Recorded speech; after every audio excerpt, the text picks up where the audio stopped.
गढ़वा जिले के रंकाराम कंडा क्षेत्र में पत्थर माफियाओं का आतंक दिन ब दिन बढ़ता जा रहा है। यहाँ पर एक साथ दर्जनों माइनिंग और क्रशर प्लांट खुले हुए हैं, जिनके कारण ग्रामीणों के जीवन में भारी संकट पैदा हो चुका है। इन प्लांटों द्वारा किए जाने वाले विस्फोटों से पूरा क्षेत्र दहशत में है। विस्फोटों से ग्रामीणों के घरों की दीवारों में दरारें आ रही है और उनके लिए अब अपने घरों में रहना मुश्किल हो गया है। ग्रामीणों का कहना है कि इन माफियाओं के अवैध खनन के कारण उनकी जिंदगी दूभर हो गई है। कई बार इस समस्या को लेकर खनन विभाग और जिला प्रशासन से शिकायत की गई, लेकिन किसी भी तरह की ठोस कार्रवाई नहीं की गई। खनन टास्क फोर्स की बैठक केवल खानापूर्ति तक सीमित रह जाती है। कार्रवाई की कोई उम्मीद नहीं दिखती। वहीं दूसरे ग्रामीणों का कहना है कि अब उन्हें अपने घरों को छोड़ने के अलावा कोई विकल्प नहीं बचा है। प्रशासन और विभागीय अधिकारियों के इस मुद्दे पर चुप्पी साधे रहने के कारण ग्रामीणों में आक्रोश है। इतना ही नहीं, इन अवैध खनन कार्यों से पर्यावरण को भी भारी नुकसान हो रहा है, लेकिन अधिकारियों की अनदेखी जारी है। ग्रामीणों के पास केवल एक ही रास्ता बचा है, अपने घरों को छोड़कर किसी सुरक्षित स्थान पर जाना।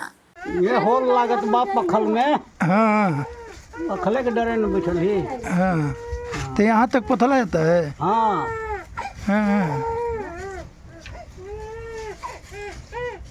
तो ई गाय गरु मवेशी लोग ऐसे डर है ये बात, तो कैसे कर जाओ, हम तो चारा ही लाने बा। का नाम हुआ? हमारा नाम बा सतार सिंह। लोग काहे अंदर गाड़ी के अंदर बैठल है? पखल के डरे। क्यों पखल के का होता है? हुल लगता है। आए हुल क्या हुल खदान। हाँ खदान। खदान में ब्लास्टिंग के चलते इतना डेरा बनैले है अपन खेत में, तो ये आयल है ने लुकाइली गड़िया देखली तो जंगा लेके। तो अपने आपके घर तक भी पत्थर आता है का? हाँ ये जाला। तो मतलब पत्थर के डर से यहाँ पर आए। हाँ गड़िया करे आ गई। अगर बूढ़ी बाल बच्चा बाहे नाने नाने ये तो हम मार के पड़ी तो भाई का होई।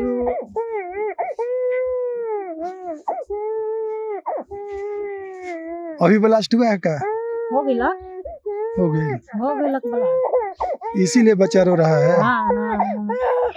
इसमें हम लोग का दिक्कत है कि ये माइन सोला जो है कि इस जमीन पर हम लोग का ये बहुत अवैध तरीका से जबरदस्ती जो है कि माइंस खुदाई करने के लिए अपना वो माइंस का पिलर गाड़ रहा है, अपना माइंस खुदाई कर रहा है।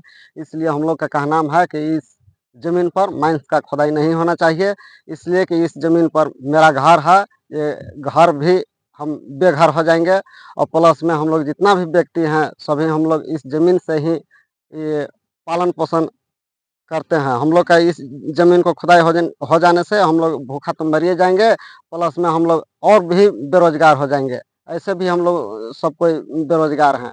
और बात है कि इस माइंस को खुल जाने से यहाँ पर अगल बगल कम से कम 25-30 घर है, वो लोग भी बेघर हो जाएंगे। ये माइंस के ब्लास्ट लगने से उनका काफ़ी जो है कि घर के ऊपर ही चटान जाएगा, वो भी घर छोड़ के उनको भी भागना पड़ेगा। इसलिए हम लोग को कहना है कि वहाँ पर माइंस किसी भी प्रकार से खुदाई नहीं होना चाहिए। खनन के सवाल पर अधिकारी चुप्पी साध लेते हैं, कहते हैं कि नियम के अनुसार हो रहा है। खनन पर यह सवाल उठता है कि क्या प्रशासन और खनन विभाग जागेगा और इस गंभीर समस्या का समाधान निकालेगा, या फिर ग्रामीणों को अपना घर छोड़ने के लिए मजबूर होना पड़ेगा।